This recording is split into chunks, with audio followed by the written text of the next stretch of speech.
Alors on enchaîne tout de suite avec la conférence suivante. J'étais sur Internet quand j'ai rencontré un article très intéressant sur un anthropologue des techniques en santé. Je me suis dit, qu'est-ce qu'un anthropologue vient faire dans notre domaine du santé numérique? Merci d'accueillir Maxime Derian.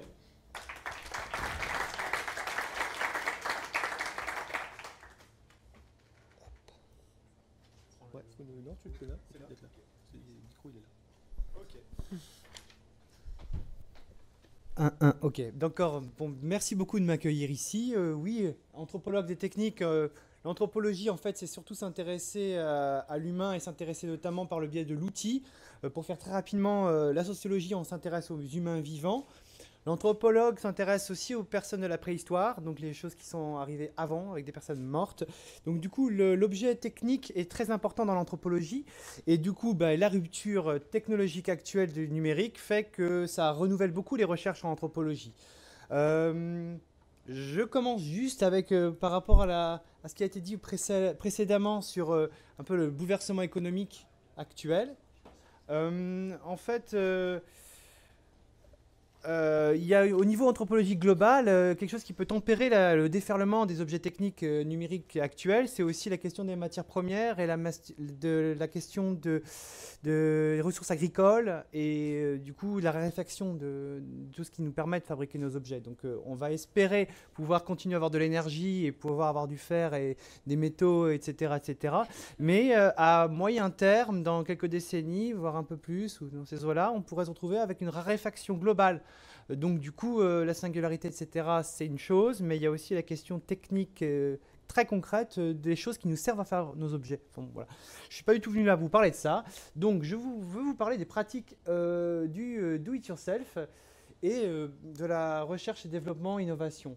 Donc bien sûr, je suis face à plein de personnes qui ont tous des profils très différents, donc je ne sais pas sur quel pied danser, je vous avoue. Mais donc je vais vous présenter ma conférence d'aujourd'hui qui commence avec cette image en fait d'une entreprise qui s'appelle Custo Prothétique qui elle vise à en fait permettre aux personnes qui portent des prothèses de membres de se réapproprier leurs prothèses en ayant autre chose qu'un truc tout triste comme c'est un peu fut le cas avec Apple qui a changé vraiment la donne des PC. Les PC étaient gris, pas très jolis, et Apple a proposé des PC beaucoup plus design. Et Custo Prosthétique propose des prothèses, mais en plus permet par exemple de les customiser de manière un petit peu sympathique. Alors, par exemple les tatouages.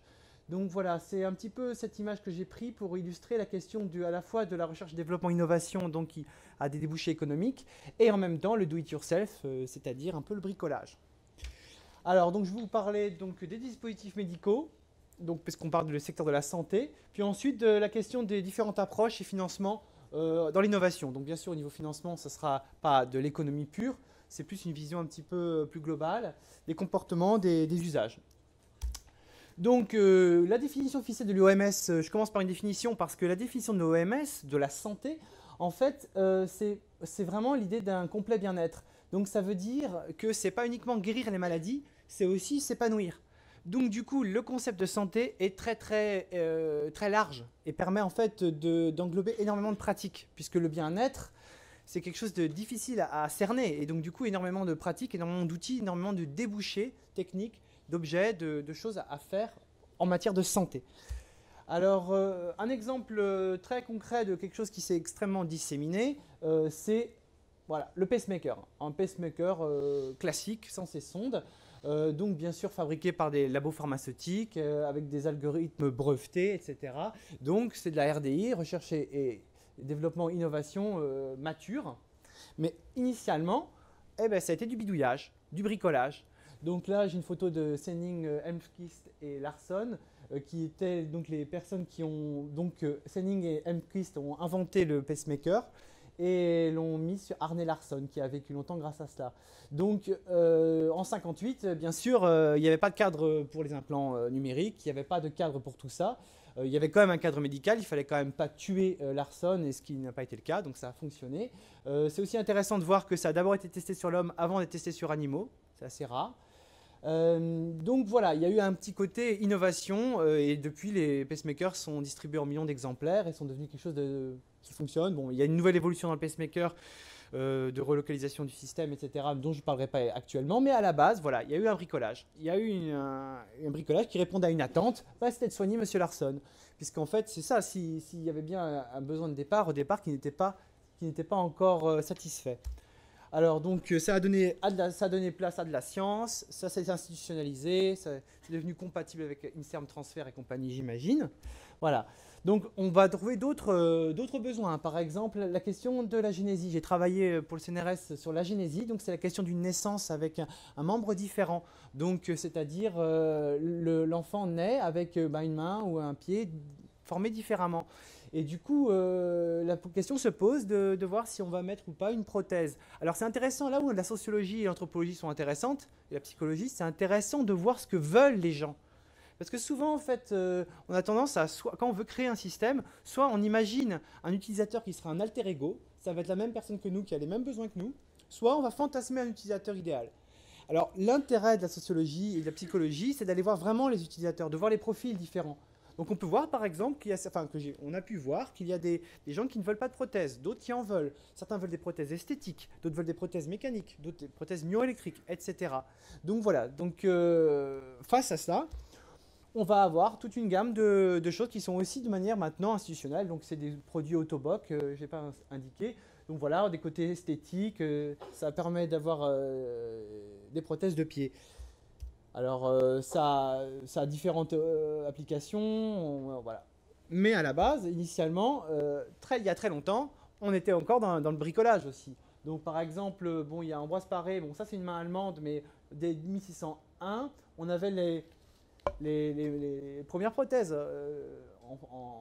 de mains de fer, et on a la plus vieille prothèse, date d'environ 800 avant Jésus-Christ, pour réparer l'orteil d'une femme égyptienne. Quand je montre la prothèse de main de 1600, c'est qu'à l'époque aussi, il y avait la main du riche et la main du pauvre. Et c'est intéressant de voir que la jambe de bois, le crochet, c'était plutôt rudimentaire. Et les nobles, bon là, c'était la main d'un noble allemand qui pouvait avoir quelque chose de beaucoup plus ouvragé. Alors, par contre, les dispositifs médicaux ne sont pas des produits comme les autres. Donc, on l'a vu, il y a un régime juridique particulier. Donc, peut-être que ce régime juridique va voler en éclats dans les années à venir, peut-être, effectivement, mais pour l'instant, il est encore applicable. Donc, c'est une mise en garde, enfin plutôt une réflexion sur le fait qu'il faut, bien sûr, il y a une fougue à vouloir inventer des objets nouveaux, mais il faut toujours un peu tenir compte du cadre réglementaire lié aux dispositifs médicaux, puisque souvent, notamment tout ce qui est implanté, c'est draconien. Donc là, je vous épargne la législation, mais en gros, il y a des choses qui ne sont pas implantées, comme les préservatifs, des gants qui vont servir dans les actes médicaux et donc qui sont soumis à une non-toxicité, etc. Mais c'est beaucoup moins drastique que les choses qui sont implantées, comme les prothèses, les dispositifs médicaux implantables actifs. Donc c'est pour ça que c'est dur aussi de faire du do-it-yourself sur les implants. Alors bien sûr, on peut s'implanter des choses un peu à l'arrache, c'est possible, mais ensuite on ne peut pas proposer à tout le monde de s'implanter des trucs un peu à l'arrache et on va voir. Du coup, dans le bricolage, tout ce qui est non détachable, donc l'usage de smartphones, de tablettes, d'objets connectés non implantés, c'est une voie qui est beaucoup plus facile.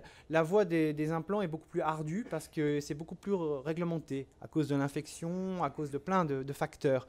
Donc voilà, donc le cadre réglementaire existe encore et il est contraignant. Alors voilà, donc par exemple en matière d'innovation, énormément de personnes sont diabétiques, donc du coup c'est un marché potentiel du point de vue économique. Du point de vue humain, c'est un besoin, puisqu'il y a plein de gens diabétiques qui passent beaucoup de temps à s'occuper de leur diabète. Quand on est diabétique, une déclaration qui m'a été faite, c'est que on devient un expert de sa maladie, on passe son temps à y penser en fait, et ça prend beaucoup de temps, c'est chronophage, c'est casse-pied. Et du coup, différentes possibilités existent pour aider les diabétiques. Alors, la pompe à insuline, alors c'est un peu difficile, j'ai mis ce schéma parce que c'est un peu difficile de comprendre ce que serait un pancréas artificiel puisqu'il y a plusieurs composants. Mais en gros, il y a un site qui va détecter, il y a un objet qui va délivrer du médicament et ça doit être très précis et adapté puisque si trop d'insuline est délivrée, ça peut tuer. Et si pas assez d'insuline est délivrée, à moyen terme, ça va provoquer des gros dommages. Donc du coup, faire un système numérique qui va calculer le taux de glucose dans le sang, puis délivrer l'insuline, c'est quelque chose de très délicat. Plusieurs approches existent et je vous les présente à l'instant rapidement. En fait, bon, Diabeloop, j'ai mis Eric Renard puisque ça fait 10 ans quand même qu'il a porté le projet. Maintenant, il y en a beaucoup d'autres, personnes qui travaillent dessus. C'est de Montpellier, CHU de Montpellier. Diabeloop, c'est très intéressant parce qu'il s'agit d'un outil. Donc, ce n'est pas un smartphone parce qu'il n'est pas connecté, puisqu'il s'agit de ne pas se faire pirater. Mais en fait, c'est un dispositif qui va permettre de piloter en mode automatique la délivrance de cette insuline. Donc, en ce moment, c'est testé dans de nombreux CHU. C'est un partenariat public-privé, il y a une start-up qui a été montée, etc. Donc, ça fait déjà, je vous ai dit, ça fait déjà 10 ans que c'est commencé. On est en 2017, c'était en 2007 que ça a commencé, un peu plus tôt peut-être. Et du coup, voilà, 10 ans, c'est énorme. Pendant ce temps-là, 10 ans de personnes diabétiques n'ont pas pu encore utiliser ce système. Mais je le répète, en cas d'erreur du système, ça peut tuer. Donc là, c'est une question de vie ou de mort. Donc, du coup, c'est pour ça qu'il y a beaucoup de tests. Mais des gens ne veulent pas attendre et proposent en fait des pancréas artificiels en open source. Là, on est dans le do-it-yourself, puisque donc là, c'est le projet, ça se voit mal, mais c'est Open Apps, qui propose un écosystème open source qui permettrait éventuellement d'interfacer donc le glucomètre, la pompe à insuline, pour permettre à des personnes de faire eux-mêmes leur pancréas artificiel. Oui et non, en fait, c'est toujours le côté de pionniers qui peuvent arriver à quelque chose de super, comme il peut y avoir des grosses prises de risques. En tout cas, ça existe. Donc, le premier exemple Diabeloop que je vous présente, 10 ans d'expérimentation dans de nombreux hôpitaux, etc. Là, c'est des recettes qui peuvent fonctionner, mais qui sont faites individuellement. Donc, du coup, les deux approches sont complémentaires, mais sont très différentes. Alors, du coup, il y a différents modes de financement, de gestion d'innovation. Donc, on a la R&D publique qui mène à... Je vais être d'accord avec la personne précédente qui... En gros, on a des idées, on a des choses super intéressantes, mais après, le passage à l'industrialisation, à la vente, ne se fait souvent pas en France. C'est regrettable. Donc, la R&D publique est excellente, par exemple, pour la France, mais malheureusement, parfois, ne débouche pas assez à des choses qui pourraient être vraiment plus vite dans les étagères. La R&D innovation, donc quand on dit innovation, c'est qu'on arrive sur un produit concret et qu'on va pouvoir vendre et pouvoir écouler. Donc le public-privé, bon, bah ça marche plutôt bien. Il y a aussi la R&D innovation uniquement privée, qui est souvent très intéressant, notamment dans le milieu d'informatique, puisque beaucoup d'avancées au niveau des outils informatiques viennent directement, sont financées par Microsoft, Intel, etc. On l'a dit juste avant. Puis il y a le crowdfunding aussi qui peut être une alternative pour les personnes qui ne sont pas un grand groupe industriel et qui veulent lancer une initiative. Donc depuis quelques temps, je n'ai pas bien approfondi, mais il y a des choses comme WeFunder qui permettent d'être en quelque sorte du crowdfunding business angel, c'est-à-dire qu'on peut avoir de l'argent en crowdfunding avec acheter des parts d'une entreprise naissante. Faut voir, mais en tout cas ça existe. Il y a le crowdfunding traditionnel, Kickstarter, Ulule et compagnie, qui peut servir de moteur. On l'a vu que pour Oculus Rift, qui n'est pas dans le secteur de la santé, mais quand même dans les lunettes de réalité virtuelle, eh bien quand même ça a marché. Après il y a le pur libre, et puis le pur do-it-yourself dans le garage, tranquille. Alors, l'intérêt de l'innovation, c'est en matière de santé, permettre d'avoir une meilleure santé pour les personnes, les économies budgétaires pour les États, on l'a vu pour les radios ou pour le transfert d'informations, visiblement, effectivement, quand on a des serveurs qui coûtent moins cher, ça coûte moins cher à la collectivité. Mais après, les acteurs ont des intérêts différents. Une entreprise a besoin d'un retour sur investissement, forcément. L'accès aux soins donc dans les pays émergents ou même chez nous. Et puis il y a aussi des choses plus philosophiques comme la question de l'autonomie, être acteur de sa thérapie. Donc c'est un peu moins la mode, mais il y a le grand buzzword empowerment. Le patient devient le responsable, l'acteur, etc. Parfois c'est stressant pour certains patients qui n'ont pas forcément envie d'être empowermentés parce qu'ils sont face à des choix en fait aussi. Et les choix parfois peuvent être stressants. Mais l'empowerment c'est quand même quelque chose d'important puisque prendre ces choses... Ne pas toujours attendre qu'une administration prenne les choses en charge, se prendre en charge soi-même, c'est l'autonomie. Il y a une question philosophique. Et puis, la question des prix, réduction des prix et l'attente. Parce que c'est ça aussi qui permet de faire des démarches d'open source, etc. C'est parce qu'il faut attendre. quand il faut attendre 10 ans, 15 ans. Dans le matière, par exemple, du cardiaque, certaines innovations, c'est pour sauver tout de suite, maintenant, quelqu'un.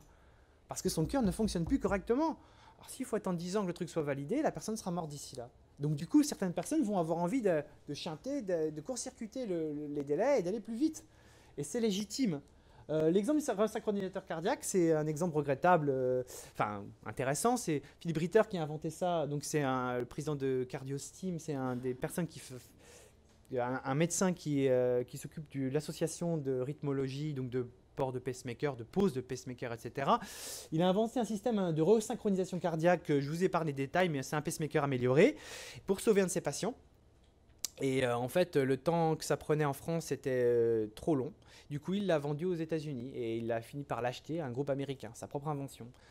Ça arrive, voilà. Et il était navré pour ça, mais il voulait que les patients l'aient le plus vite possible, enfin le plus vite possible dans une certaine mesure, mais là, c'était trop long. Donc voilà, donc il y a des questions comme ça qui sont gênantes parce que la régulation est importante, mais la régulation retarde.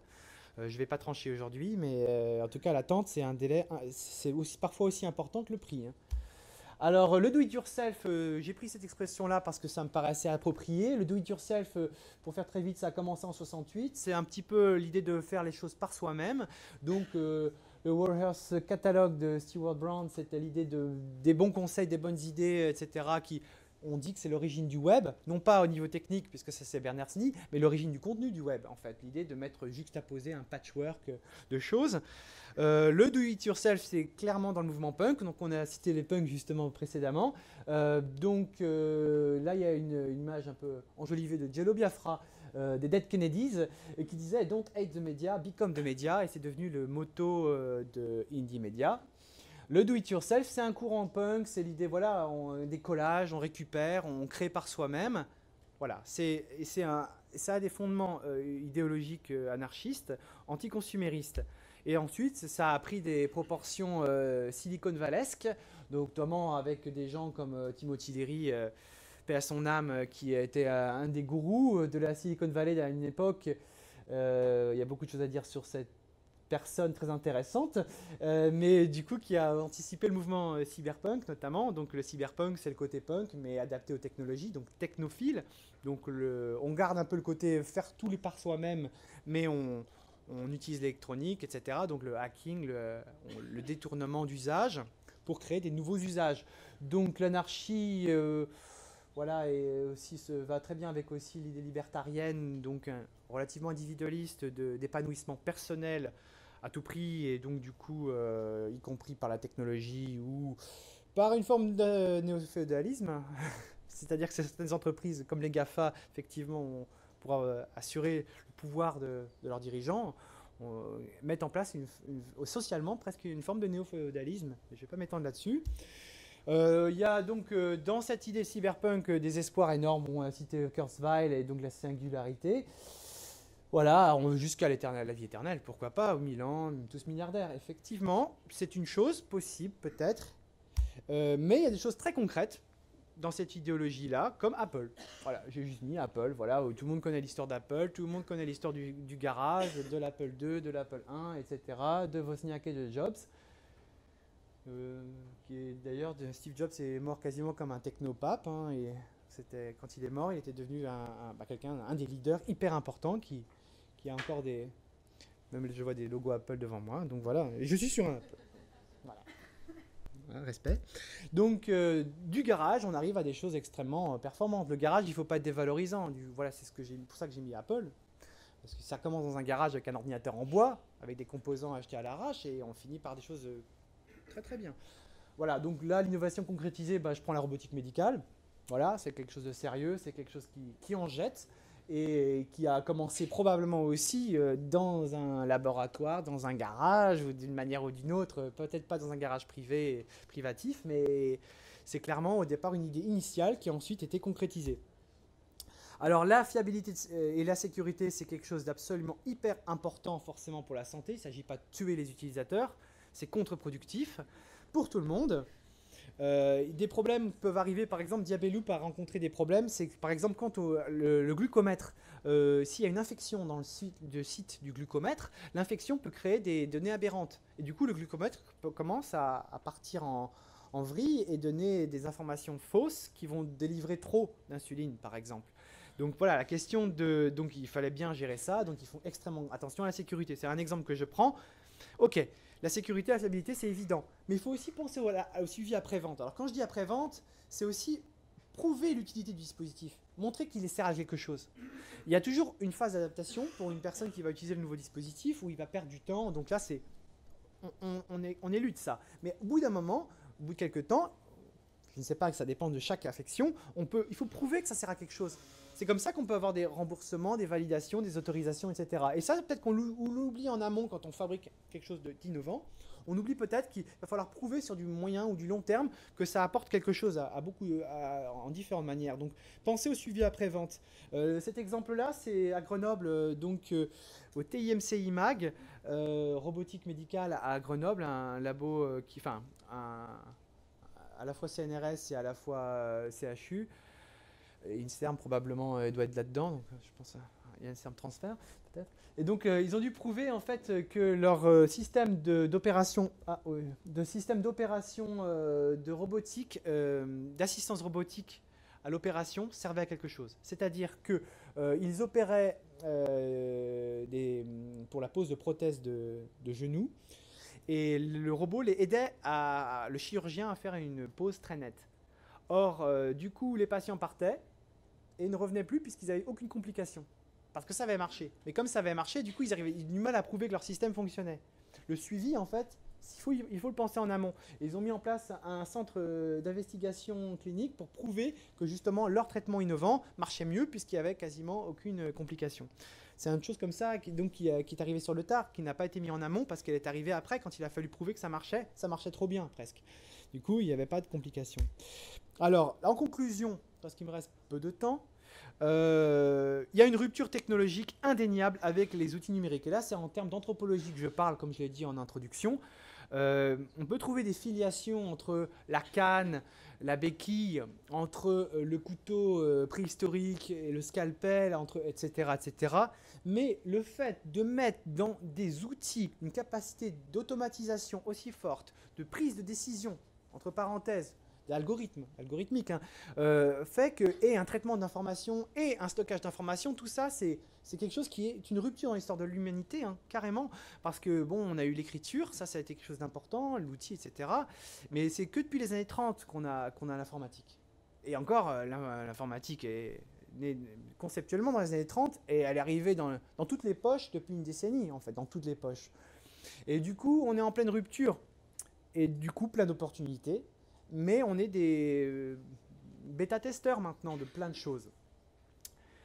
Et ces ruptures, je prends avec l'exosquelette qui est là, parce que c'est intéressant de voir que c'est plein de choses. C'est au niveau des commandes numériques, au niveau des moteurs aussi. Il faut une moteur qui ont suffisamment de couple pour pouvoir servir à ça. Donc là, c'est un exosquelette qui sert à porter les patients, en fait, puisque notamment, par exemple, on a parlé d'EHPAD, où quand les personnes sont alitées, il faut les porter. Et pour les porter, ça casse le dos des soignants. Et donc, du coup, ce genre de d'exosquelette peut servir à aider des soignants pour porter les patients. Il existe des exosquelettes d'autres types pour les munitions, pour charger les munitions dans les bombardiers notamment. Il existe d'autres exosquelettes, mais j'ai choisi celui-là parce qu'il est dans le secteur de la santé. Les exosquelettes pour les patients, est-ce vraiment une priorité?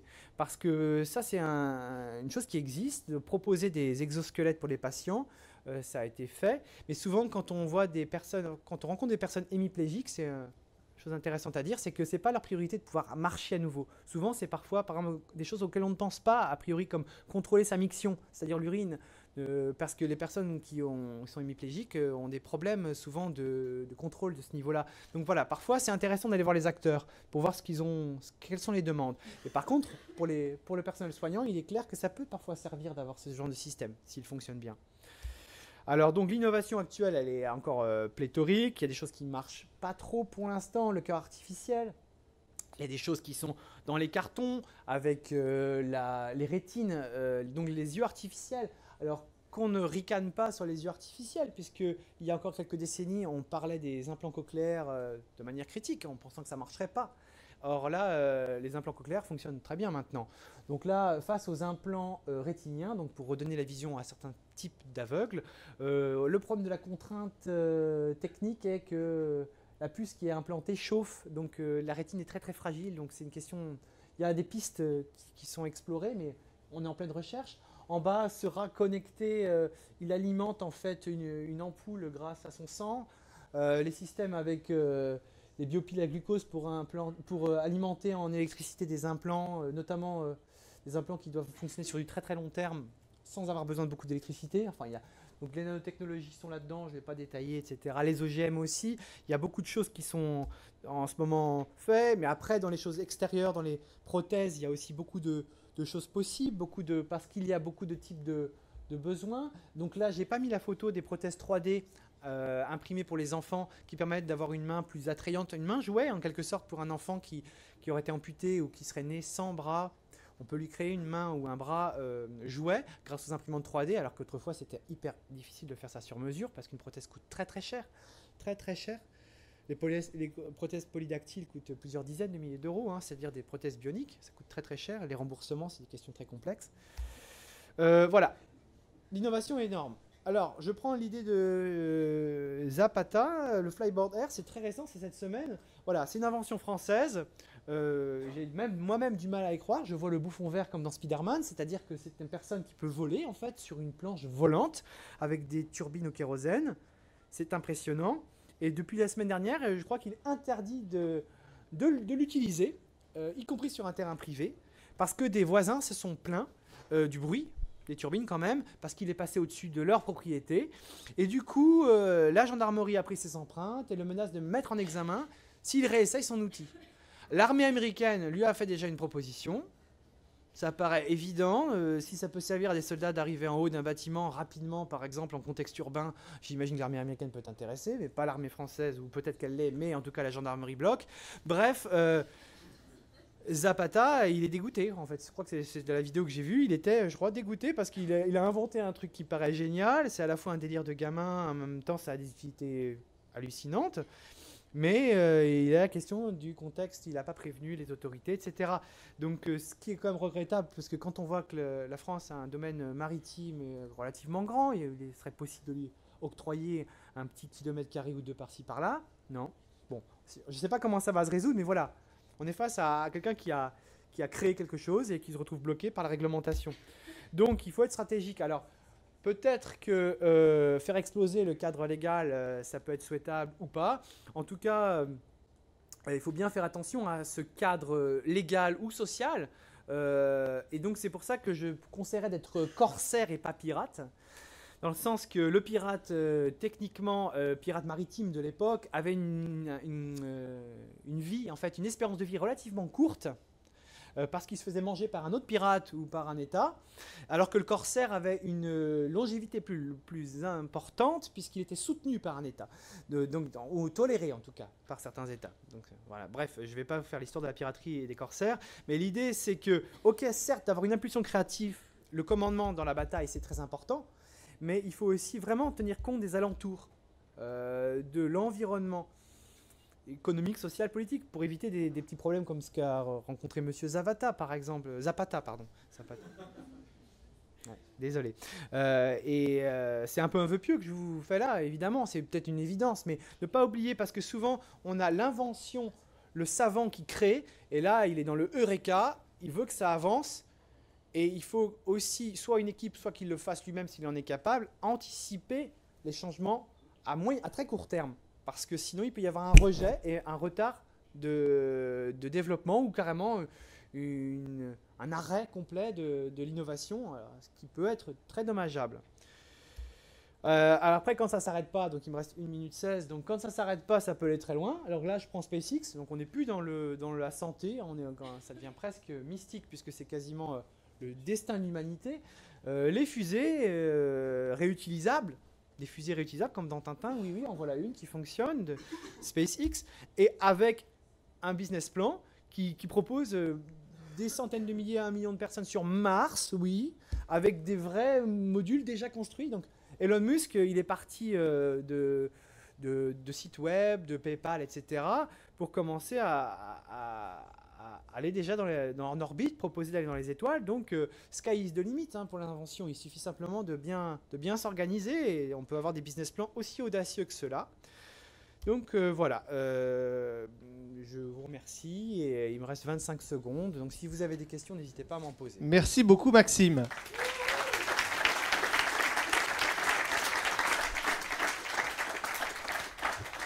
Alors si vous avez des questions, allez-y. On a encore un tout petit peu de temps, on est à 5 minutes de retard, mais ça va. Est-ce que j'en ai sur le système? Alors je reçois les questions du premier speaker. Bon, dommage.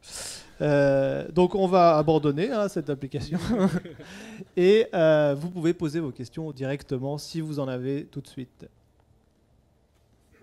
Une question? Luc, une question. Alors, si nous sommes des bêta-testeurs à l'échelle de l'histoire humaine, comment assurer l'accélération des transformations dont nous sommes précurseurs? Comment assurer l'accélération? Le mouvement paraît déjà très rapide.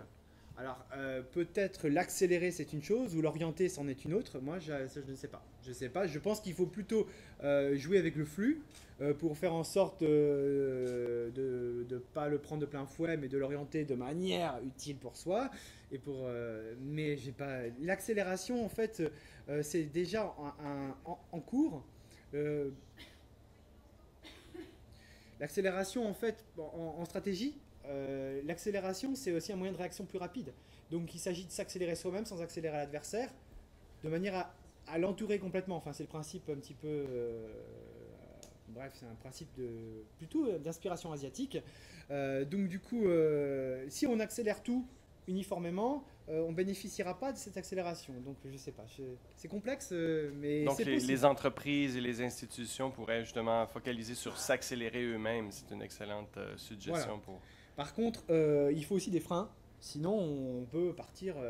par exemple, si les biohackers commencent à créer des maladies dans le garage parce que c'est rigolo, bon, voilà, les maladies dans le garage, si elles se disséminent comme une bonne maladie, ça peut être vraiment très dangereux. Donc, il faut certains freins, évidemment.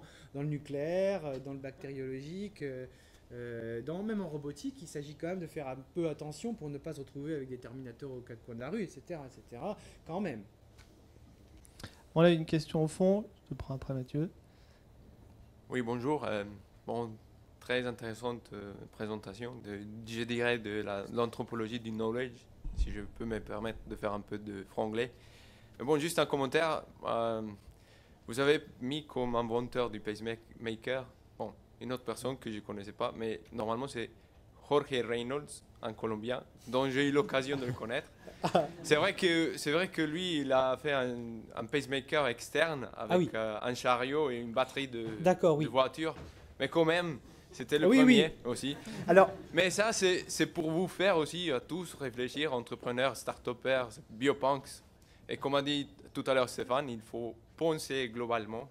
On a l'impression que les innovations viennent des États-Unis, des Silicon Valley, le monde occidental plutôt. Mais aussi, les innovations et les marchés sont aussi dans le tiers-monde.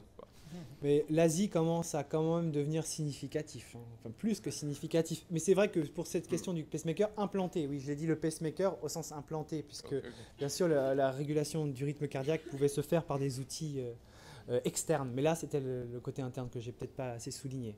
Mais effectivement, c'est bon de le dire. Merci. Il faut quand même qu'on stoppe. On fait 15 minutes de pause. Vous pouvez en discuter dehors. Les speakers sont accessibles. Voilà, on se retrouve à 11h55, oui c'est ça, 10h55 pardon, pour les deux autres speakers et la start-up. Merci à tous.